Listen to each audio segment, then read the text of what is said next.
Well, hello Internet, and welcome to my new and improved Gestures and Body Language tutorial, this time with pictures and videos. So this time you guys shouldn't have any questions because I'm going to demonstrate everything on the screen. As you probably know, I have spent quite a bit of time studying gestures and body language, and in this tutorial you're going to see a combination of what all the experts agree on. I read numerous books in psychology, body language, and law enforcement training manuals. What I did was I took everything that all these different experts agreed on and put it in this one video. First, I'm going to go over some basics, and we're going to go from the eyes into an analysis of hands, arms, and then legs. But first off, eyes. A person's eyes dilate strongly when they are very stimulated and or in a problem-solving mode. At maximum dilation, the person is ready to make a decision, and more than likely that decision is going to be a positive one. In a conversation, if a person is maintaining strong eye contact, they are either interested in you if their eyes are dilated or challenging you if their eyes are constricted. Or, as I have here, the normal eye. This would be constricted. An eyebrow raise is a sign that a person isn't threatening. When you eyebrow raise someone, they will often smile. This is a very submissive sign, or at least it is perceived that way. The most threatening look is achieved by moving narrowed eyes first to a target and then followed by a head move, as I demonstrate here. Also, 70% of liars, based off of studies, maintain strong eye contact with their victims far above average. You will notice that they are maintaining more eye contact than they should. If someone gives you a sideways glance, look at their eyebrows. If they are raised, they like you, like I have here. Or, if they are lowered, they do not like you. If a person's blink rate increases, they are more than likely lying. And if a person's eyes are darting around, they are getting either bored or nervous. When first meeting a person, shake hands with strong eye contact and then give them at least 3 seconds to look at you uninterrupted. This is the best way to first meet somebody. And then to continue building strong rapport with this person you just met, you should maintain eye contact from 60 to 70% of the time until you have gotten through the introductory phase. If a person is remembering a visual thought, they will look up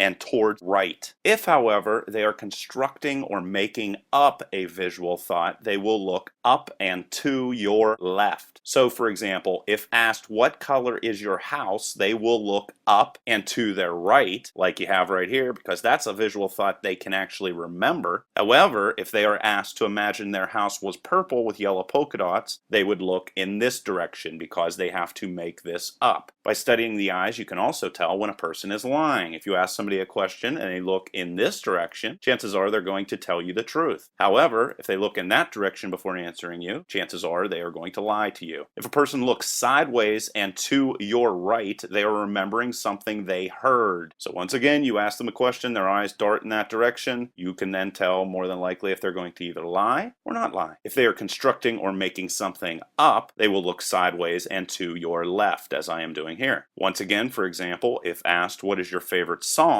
they will look sideways and to their right, and if asked to imagine what sounds a jackalope would make, they would look in this direction. And if you don't know what a jackalope is, it's a mythical creature that's supposedly a rabbit and an antelope, so if that makes any sense. If a person is recalling a feeling or emotion, they will look down and to your left. And if they are talking to themselves internally, they will look down and to your right. And just to review, you can see right here, visual constructing, this means they're making something up visually in their head. Auditory, that means they're trying to come up with a sound that's made up. Kinesthetic means feelings or emotions. They're remembering a feeling or an emotion. Visual, remembered, they're remembering something they saw. Auditory, remembered, they're remembering something they heard. Auditory internal means they are talking to themselves. When shaking hands with someone, if your hand is on top, you are trying to dominate that person, as my hand is doing right here. Also, if a person flips your hand palm side up, they are trying to dominate you whenever they first meet you. An equal handshake, in which both people shake in a vertical manner with equal pressure, is the best way to generate good rapport. To make sure you're able to create an equal handshake, step slightly to the left and forward when approaching a stranger for a handshake. Do not shake with both hands or touch any other part of the body unless you have an intimate relationship with this person. However, a brief touch to the elbow during a handshake has been shown to generate good feelings towards a stranger. A valuable clue to whether the person is being open and honest is whether they are showing their palms or not. Honesty equals palm displays. So So for example, if a person says they can't do something and they show you their hands, they are more than likely telling you the truth. Also, if you talk with your palms, this more than likely will get others to answer positively to your questions. However, just like with eye contact, if there is way too much palm display, which you start to notice their palms are always out, chances are this person is a good liar and more than likely is lying to you. Hands clenched in front of a person means they are holding back a negative reaction. Holding one wrist in your hand behind your back is an attempt of self-control. The further up the wrist the person is holding is a barometer of either frustration or anger. If a person places their head on their open hands as if on a platter, they are saying they admire you. If you want to draw people towards yourself, this is the best pose you can make. If a person is picking imaginary lint, they have a secret opinion that they don't want to tell you. Hands folded in front, hand in hand, shows they are feeling vulnerable. If you use a palm down gesture, you are exercising authority. And this right here will antagonize many people, even though, as you can see with my face, I'm not really antagonizing or acting as an authority figure. This is more of a gesture that you would make to somebody whenever you're saying sit down or calm down. Pointing at a person is one of the most annoying gestures. Never rub your thumb to your forefinger around people. Also, the rubbing of hands together shows that you are expecting something positive. And the speed at which these hands are rubbing together will show who the person thinks will benefit. So, if I'm rubbing my hands very quickly together, that means I think I'm going to benefit from something. And if I rub them more slowly, that means I expect others to benefit. The steeple hand gesture represents that you are confident and self-assured. This gesture should be used sparingly, however, because it can come across as being arrogant. If, however, you want to guarantee a look of confidence, this is the look. I know it looks like I'm praying, but this is a position a person would normally take when they were sitting and not standing. By pressing your forefinger to your thumb, you will come off as authoritative, however, not aggressive. So this is definitely a better way to point rather than projecting one finger forward. Holding hands behind the back shows that you are confident and feel superior. Hands on hips show that you are preparing to dominate, unless elbows are held close to the body, and this is a submissive pose. If the person tucks their thumbs in their pants rather than rest their hands on their hips, they are very aggressive. Thumbs protruding from the pocket show that the person feels they are superior to others. If the hands are held out from the body, this shows that they are feeling superior as well, and somewhat aggressive. We fold our arms in front of ourselves when we feel threatened or don't like or trust something. When you fold your arms, on top of that, you lose credibility.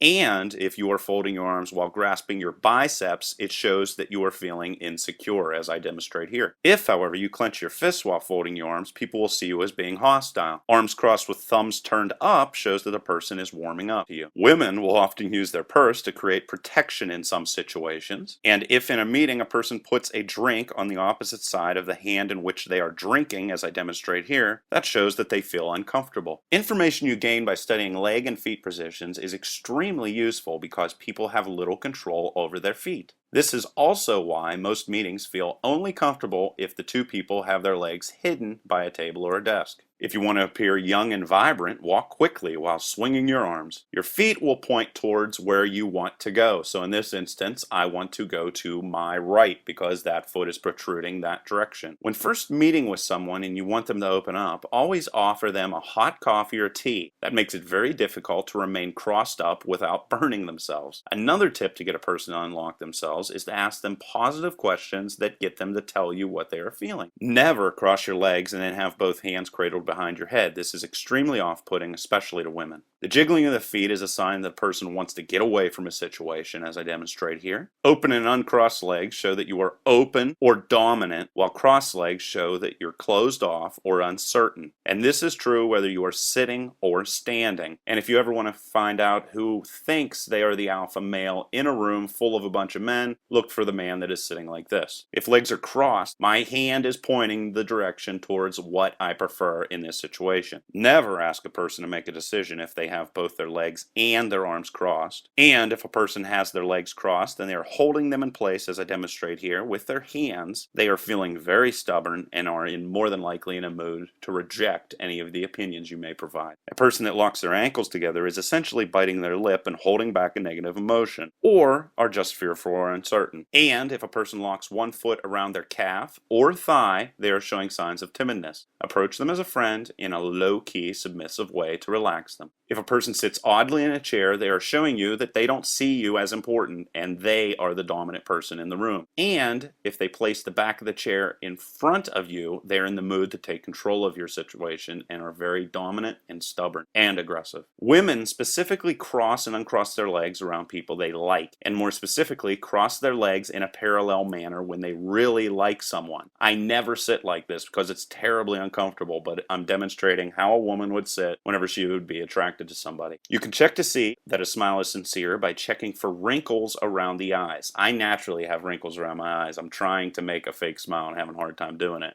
But this is more of what I mean by a real smile. Also, if you smile at a person, they will often respond as well. People that smile a lot often will receive positive reaction, and when a person is smiling, they are more than likely telling you the truth. A false smile will often appear stronger on one side of the face versus the other, while a tight-lipped smile in which teeth are not shown tell you that the person is trying to keep a secret. A smile in which the mouth is open is trying to get others to believe you are comical. Also, a smile in which the person has their head turned down and their eyes are aimed up is used to show that the person is attracted. And finally, what exactly does laughing and yawning mean? Laughing is attractive and makes you as well as others feel comfortable. And as people age, they actually will start to laugh a great deal less. For example, an average preschooler laughs 400 times per day versus the average adult who only laughs 15. In fact, laughter has a lot more to do with bonding than it does with humor. And likewise, yawning is used by people to build rapport and avoid aggression. Hope you liked this presentation. Took a while to put together. Leave any questions or comments below. Otherwise, till next time.